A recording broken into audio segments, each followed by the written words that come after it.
L'alimentation des porcs. L'alimentation des porcs représente 80% des dépenses. Oui, je dis bien, l'alimentation des porcs représente 80% des dépenses sur votre ferme. Exemple 1, vous avez acheté le terrain. 2, vous avez construit le bâtiment d'élevage de porcs, la porcherie. 3, vous avez l'eau. 4, vous avez l'électricité. Vous avez le magasin, le dortoir, ainsi de suite. C'est bon, tout ça c'est bon. C'est des biens actifs. Ça peut rester là pendant 5 ans. Ça peut rester là pendant 10 ans. Vos enfants peuvent l'utiliser dans le futur. Mais quand il s'agit de alimenter les porcs, votre argent entre en jeu régulièrement. Alors, il faut maîtriser l'alimentation des porcs. Comment préparer l'aliment des porcs? Comment nourrir les porcs? Les matières premières essentielles qui rentrent dans l'alimentation des porcs. Qu'est-ce que le porcelet mange depuis le jour de sa naissance jusqu'à l'étape de vente? Qu'est-ce que la true en gestation mange? Qu'est-ce que la true allaitante mange? Le verra, c'est-à-dire le mâle reproducteur, qu'est-ce qu'il doit manger? C'est quoi votre objectif de production avant de vous lancer dans la production des porcs? Les amis, l'alimentation. Quand vous ratez tous ces paramètres, comment rationner vos porcelets? Comment rationner vos porcs? Quelle quantité d'aliments consomme le porcelet par jour et comment ça varie? À chaque étape, du moment où le porcelet grandit, il faut maîtriser tout ça là. Mais dans cette vidéo, je vais vous parler de l'alimentation des porcs, les matières premières essentielles qui rentrent dans la composition de l'aliment des porcs. Quel aliment vous devez donner au porcelet depuis la naissance jusqu'à l'étape de vente? Une true en gestation, quel aliment vous devez donner à une true en gestation? Une true en lactation, quel aliment vous devez lui donner? Le verra, quel aliment vous devez donner au verra? Alors restez dans cette vidéo jusqu'à la fin. L'élevage des porcs aujourd'hui, c'est vrai, c'est une opportunité. Mais il y a tellement de conditions, il y a tellement de connaissances à maîtriser dans ce domaine pour réellement faire beaucoup d'argent. Alors les amis, si vous êtes nouveau sur notre chaîne, la communauté des éleveurs de porcs, si vous êtes déjà un éleveur de porcs et vous voulez être rentable, si vous n'êtes pas encore un éleveur de porcs, mais l'élevage de porcs vous passionne, l'élevage de porcs vous intéresse et vous désirez vous lancer dans la porciculture, vous êtes un particulier, un restaurant et vous voulez de la viande de porc, c'est votre chaîne. Abonnez-vous et likez la vidéo pour nous encourager. Activez la cloche de notification pour ne plus jamais et au grand jamais louper de pareils contenus. Et partagez la vidéo sur tous les réseaux sociaux pour faire grossir cette magnifique communauté. Et on commence.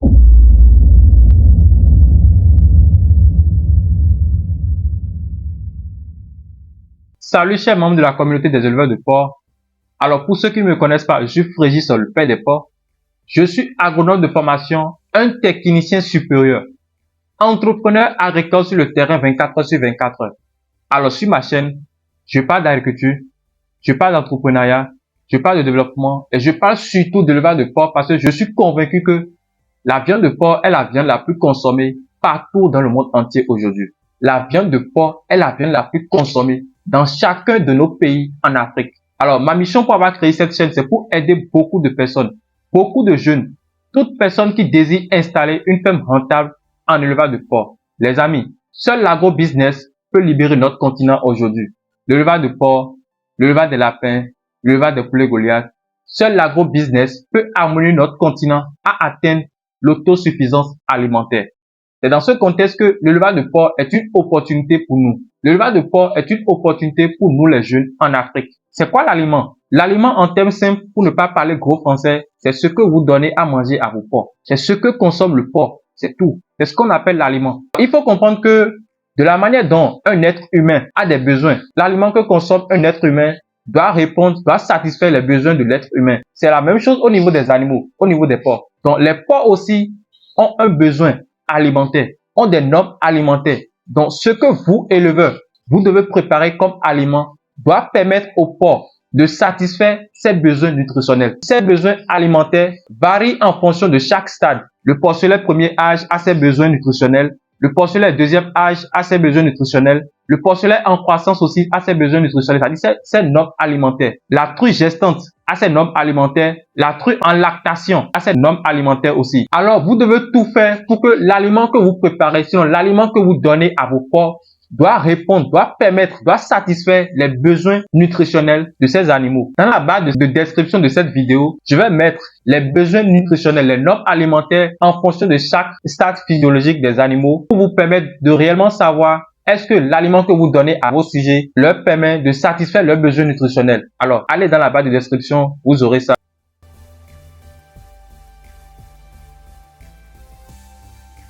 Les matières premières essentielles qui doivent rentrer dans l'alimentation des porcs, elles sont divisées en 3 catégories. Quand on parle des matières premières, il faut comprendre que c'est les intrants qui rentrent dans l'alimentation des porcs. Les éléments que vous mettez pour préparer l'aliment des porcs. Alors, premièrement, nous allons parler des aliments riches en énergie. Les aliments riches en énergie. Les aliments riches en énergie jouent un rôle crucial dans l'alimentation des porcs en fournissant les calories nécessaires à leurs besoins énergétiques élevés. Il s'agit ici des céréales, leurs dérivés et les tubercules. On peut citer le maïs, le mil, les sons en général, que ce soit le son de blé, le son de riz. C'est des aliments qui rentrent, qui sont riches en énergie. Les tubercules, le manioc, c'est des aliments qui sont riches en énergie. Et ces aliments contribuent à la croissance, à la reproduction et au maintien du bien-être de l'animal. L'énergie provenant de ces sources permet au porc de développer sa masse musculaire, de maintenir sa température corporelle et de soutenir d'autres fonctions biologiques essentielles. Les aliments riches en protéines. Les aliments riches en protéines sont également essentiels dans l'alimentation des porcs. Les amis, les aliments riches en protéines sont aussi cruciaux pour la croissance musculaire, le développement des tissus. Alors ici, il s'agit principalement des oléagineux, leurs dérivés et les farines issues des produits animaux. Nous allons parler ici des tourteaux. Les tourteaux sont les résidus issus de l'extraction de l'huile des oléagineux. Donc, on a le tourteau de soja, le tourteau de copra, le tourteau d'arachide, le tourteau de palmiste, etc.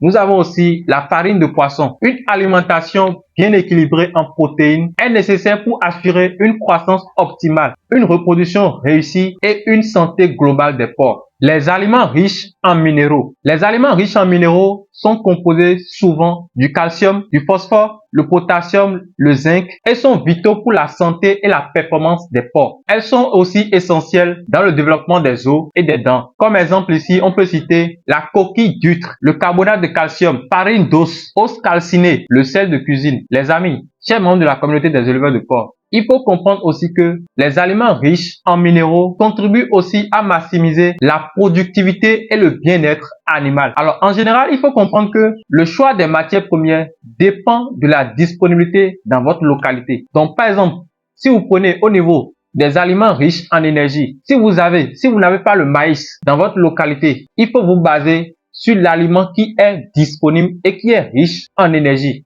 tout en respectant la limite d'incorporation de chaque matière première. Pour la limite d'incorporation, on aura fait une vidéo spéciale pour ça.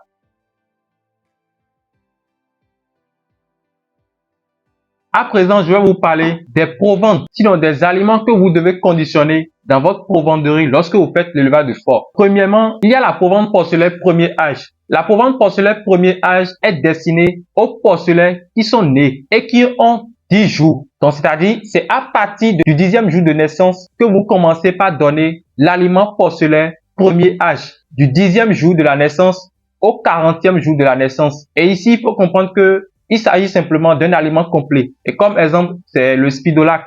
Aliment porcelain deuxième âge à donner à partir du 41e jour jusqu'au 70e jour. Nous avons aussi la provente porc croissance pour les sujets qui sont en croissance à partir du 70e jour jusqu'à l'âge de l'abattage pour les sujets qui sont en croissance. Il y a aussi l'aliment porc en finition. L'aliment porc en finition, ici nous avons pour les truies vides, les truies en gestation, les truies allaitantes, le verra. Alors, qu'est-ce qu'il faut comprendre réellement? Ici au Bénin, par exemple, lorsque vous allez dans les vétos, il y a seulement l'aliment porc engraissement. Donc, l'aliment porc engraissement, d'abord, premièrement, nous avons déjà aujourd'hui l'aliment Spidolac. Donc, après ça, nous avons l'aliment porc engraissement. L'aliment porc engraissement, ça représente ici aliment porcelain deuxième âge jusqu'à porc croissance. Donc, vous donnez ça à partir du 40e jour jusqu'à l'âge d'abattage. Et après ça, nous avons aussi l'aliment porc miss. L'aliment porc miss, c'est destiné aux sujets vides, c'est-à-dire les truies vides, les truies en gestation, les truies en lactation et pour le verra. Alors les amis, chers membres de la communauté des éleveurs de porc, comme je vous l'ai dit au début de cette vidéo, il faut comprendre que l'alimentation des porcs représente 80% des dépenses sur votre ferme. Donc, il faut obligatoirement maîtriser l'alimentation des porcs. Il faut penser à préparer votre propre aliment. Dans les prochaines vidéos, je vais vous montrer comment vous pouvez préparer votre propre aliment de porc à la maison, sur votre ferme. Les amis, nous voici à la fin de cette vidéo. Alors, si vous avez appris quelque chose de cette vidéo, n'hésitez pas dans un premier temps à liker cette vidéo parce que c'est ça qui nous encourage.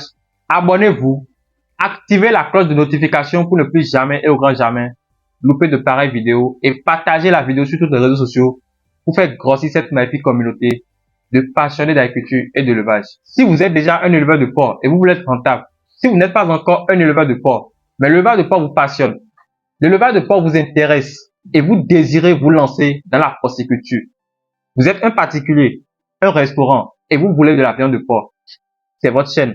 Et n'oubliez pas, qui a une truc aujourd'hui est sur le chemin de la richesse.